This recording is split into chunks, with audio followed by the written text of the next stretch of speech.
That's what I'm about, honey. There's a lot to unpack. I'm aware that I need to grow up, so I will. Think about being naked in front of another man without feeling sick. Men just don't care the way that we think they care. When you have sex with the right person, how long have I had a bit of chicken select on my lip for? Hello everybody, welcome back to my channel. I hope to God that you can hear me because it is pissing it down today. I just want to preface this video by saying it's going to be a makeup free. That's actually clean hair and I have had a shower. I know it's hard to believe because I look rough, but ladies and gentlemen, it's been a rough week. Anyway, we're being health gods and we're doing a good old Q&A, a mukbang as those Gen Zers like to call it. So I did a Q&A on Instagram the other day and we're going to answer your questions. Yeah, I thought, can I even film a video looking like this? And then I thought, that's what I'm about, honey. Of course I can. It was either this or no video. We're so close to stability, calm and not chaos. I can't tell you. Anyway, I have some questions here. First of all, shall I show you what I got to eat?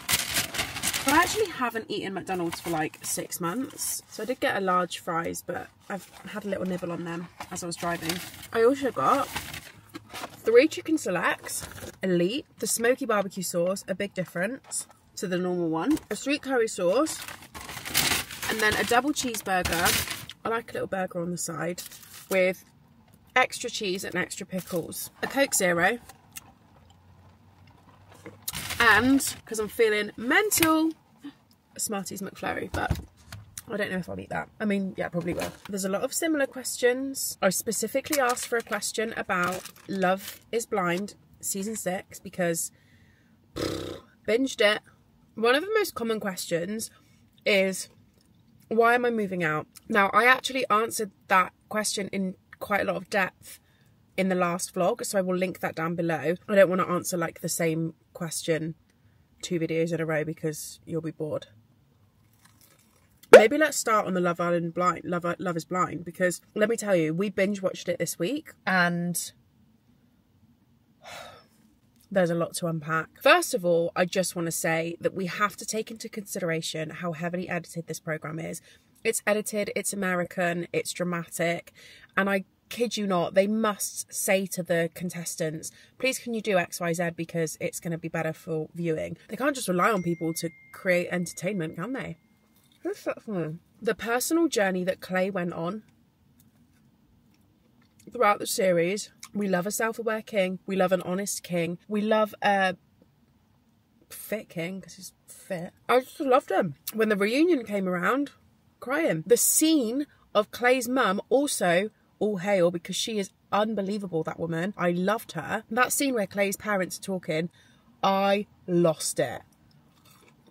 And like, Love is Blind isn't really like a tear-jerking series for me, but I was crying. Swiftly moving on to AD's figure as I'm eating my large meal. What in God's name is she doing with her life to have such insanely placed, beautiful curves? Also just her in general, queen, such a vibe. Majorly love Jessica.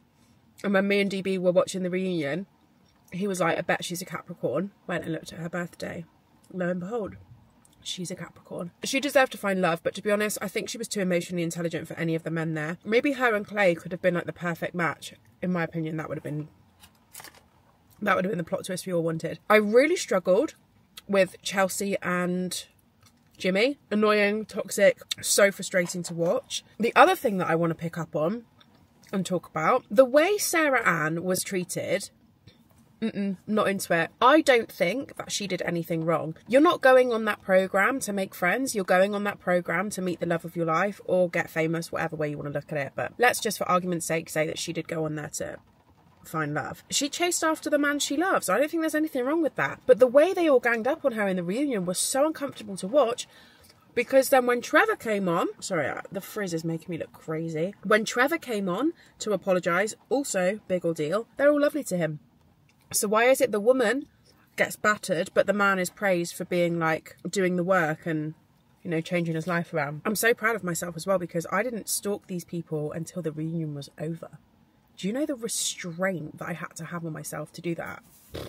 Someone's put, who the fuck is DB? What have I missed? For those of you who have missed it, although I feel like he's really been quite you know, he's been quite present in the vlog, so I think maybe you've missed a couple of vlogs, but DB is my boyfriend. His actual name is David, which is the name of my ex-husband, so DB stuck really early on, and now we just all call him DB. That's what you've missed. I have a boyfriend, which makes me feel so weird to say still, but I'm aware that I need to grow up, so I will.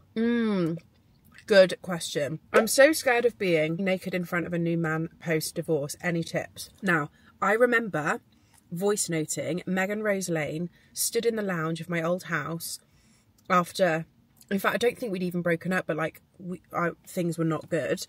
And I remember saying to her on a voice note, I physically cannot think about being naked in front of another man without feeling sick. Like, I'm gonna throw up. Like, it can't happen. There's just no way. Confidence is like such a bizarre thing, right? Because when you're fresh out of a breakup or post-divorce or something, and let's just, you know, your first sexual encounter, I think when you're in a vulnerable place after a breakup or post-divorce, letting yourself, I mean, it depends what you're into, like, but for me personally, letting someone that close to you to see you naked or be intimate with you or whatever, there's just a level of confidence and trust there that makes it all okay. I remember feeling that in the lounge, and I remember the first time I had sex since being single, and I have never felt more confident in my entire life, ever. And that's because for me, that situation was just right. It's so silly and it's so cliche to say, but try not to overthink it. Like,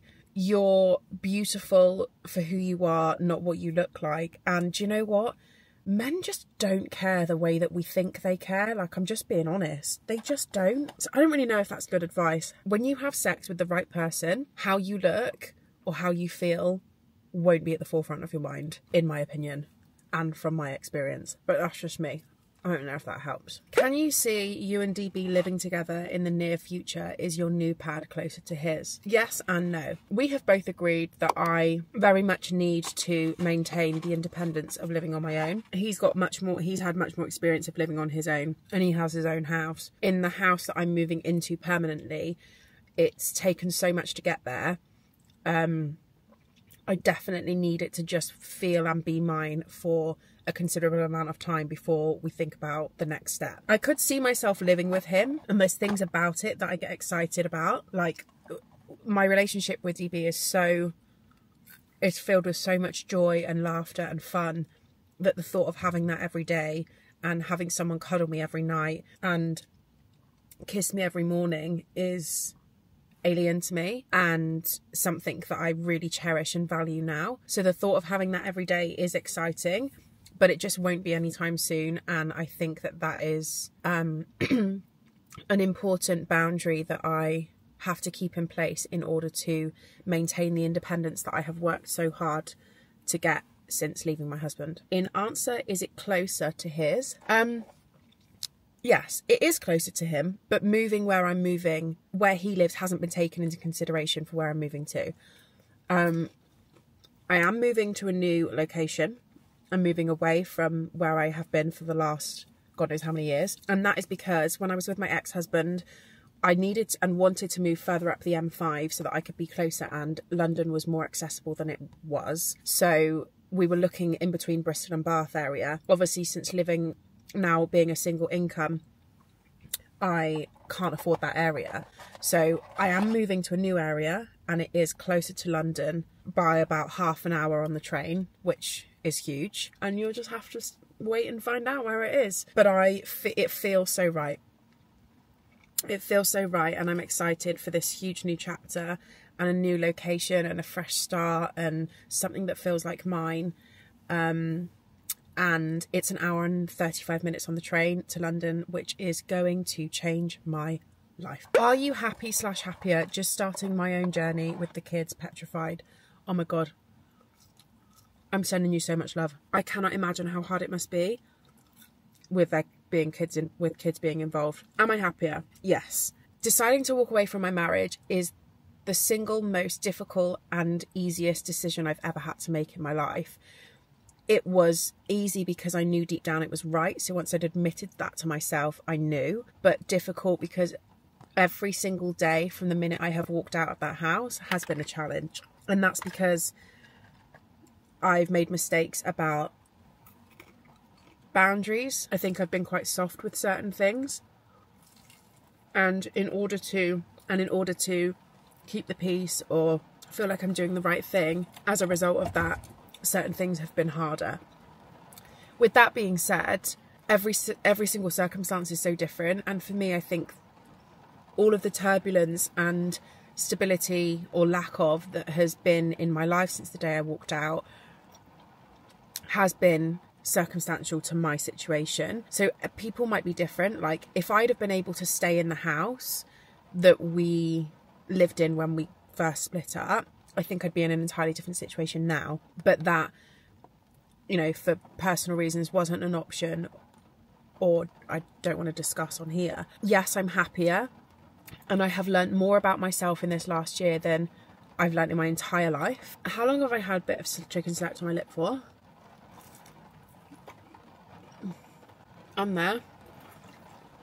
It's the best decision I've ever made, and I feel so close to it being completely worth it, but it hasn't been easy. It has not been easy. Please don't ever underestimate the strength it takes to walk away from any situation in life that does not serve you. A marriage, a friendship, a breakup, a boyfriend, a girlfriend, whatever, family member. The strength that takes is next level. You deserve a world of happiness and a fulfilled life, and if your life isn't currently giving you that, change isn't easy. Let's try this little burgie with my plastic cheese, my extra gherkins.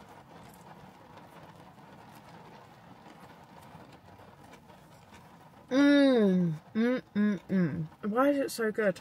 I don't understand. So many around breakups. How come you decided to move out into a flat instead of waiting for your house? Will you be renovating? I said I'd never renovate, but never say never. As you got into a relationship quite soon after breakup, do you feel you have truly grieved?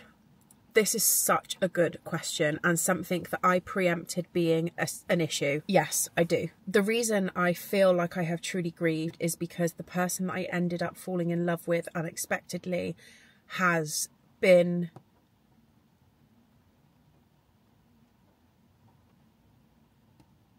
such a huge part. Oh my God. He's been such a huge part in helping me rediscover and re-find who I am. He has given me so much space to feel how I truly wanted to feel. He's encouraged me to feel my emotions in a way that nobody has ever been able to, I guess, bring out of me. And I think it's it's a circumstantial thing.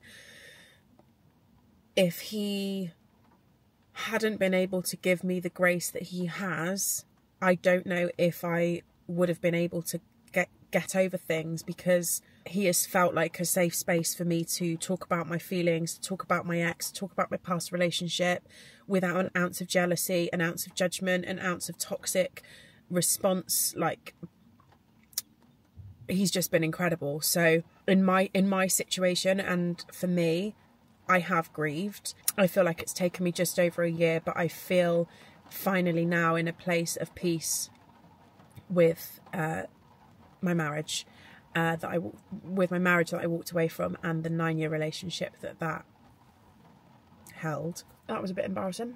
Joking, we love crying. Top 3 recipes, meals, please. This is a good one. I think my 3 most cooked things are the Turkish soup that I make all the time. I'll link it down below. Pasta, all different varieties, and homemade chicken curry. What are your ambitions to being a content creator influencer for the next year? So, this is a really exciting one for me to answer, I think, because a lot of you guys will know how much I've struggled with work the last year. Is my McFlurry melting? No, it's doing all right, actually. The timing of my life trying to maintain a business, move house the amount of times I've moved, not know what's coming next. Basically, the sheer amount of instability that I've had in my life over the last year has meant that my career has taken a dent, I would say. And also in that time, I have been trying to find a work situation, whether that be management, an assistant. I have, as of last week, signed with, well, I'm actually technically waiting to sign on the dotted line, so I hope she doesn't change her mind. But I have met someone who is going to manage me, and I absolutely love her. We've had like 2 1.5 hour meetings now. The first time I met her, I was like, queen. And there's loads of really weird coincidences as well, because she used to go to my mum's family hair salon back in the day, which is like crazy. And I just get good vibes. I'm really excited. And when we had that meeting, she came up with so many suggestions and ideas and creative ideas that I was like, oh my god, yes. There's lots coming.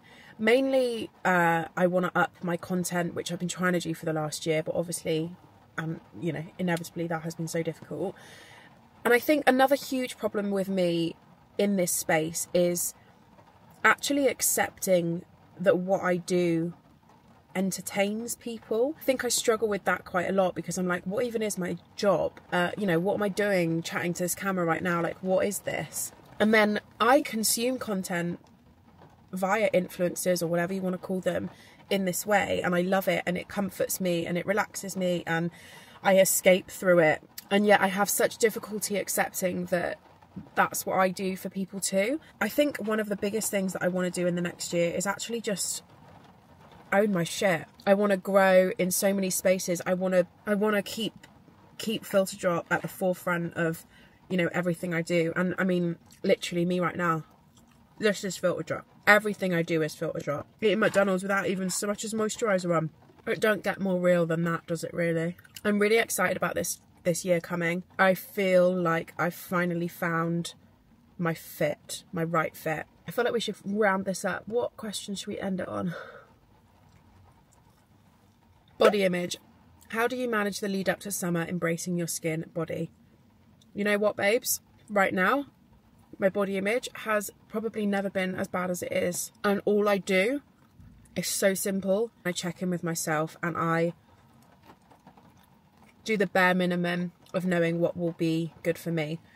Walking every day, getting fresh air, cooking really nutritious, healthy meals. Basically, I focus and I hone in on all of the things that make me feel great and take all of my focus away from how I look, because I don't think I'd leave the house. Also accepting that it's an up and down journey, it's an up and down situation. Some days we'll feel great, some days we won't. I don't actually feel great sat here right now. Like, I don't feel attractive, I don't feel presentable, I don't feel feminine. I feel a fucking mess, like an actual mess. But the words coming out of my mouth, the things that I want to share with you, me answering the questions, me putting a video up, that's more important than how I look. And that's how I kind of streamline my focus to get me through those bad body image days, I guess. Last question. What has helped you the most on your healing journey to find yourself again?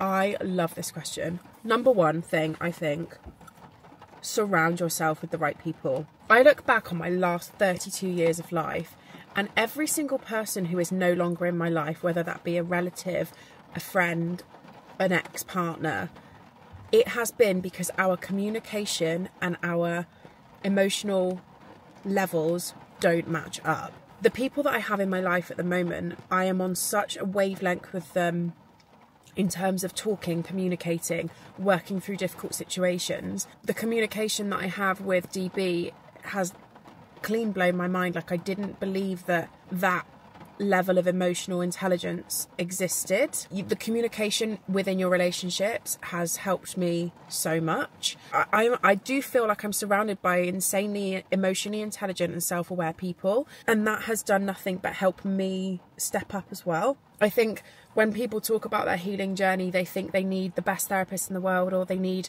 to read all the books or listen to all the podcasts, and I don't think it's as black and white as that. I think it's as simple as really looking inwards and checking yourself and questioning yourself. And my therapist has helped me insane amounts.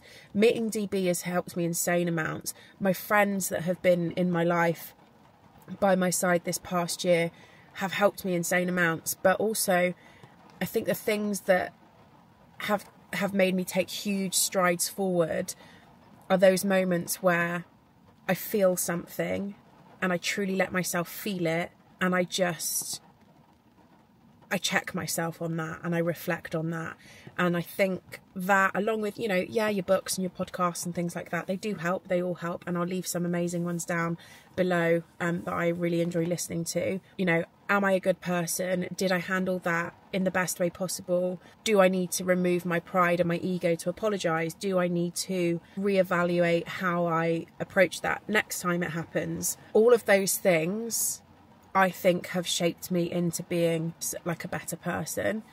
And then also, for me personally, and again, it's completely different for everybody, I think one of the biggest things that has helped me on my journey is feeling, letting myself feel. I have spent an entire lifetime cracking on, not worthy of feeling my emotions because there's people worse off, not worthy of crying because I don't have time, not worthy of having a breakdown because don't have time part 2. And the crying and the release and the emotions that I have felt this last year have truly shaped me into being the best version of me to date. I feel so excited by the woman that I'm going to be and the woman that I continue to work towards.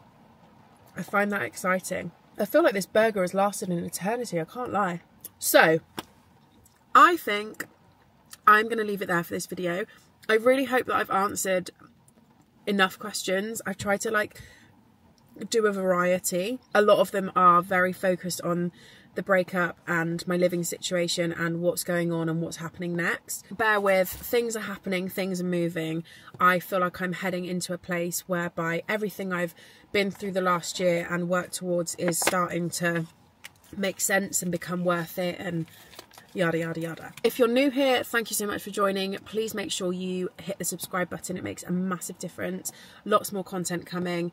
We've got moving content, we've got house content, we've got work excitement.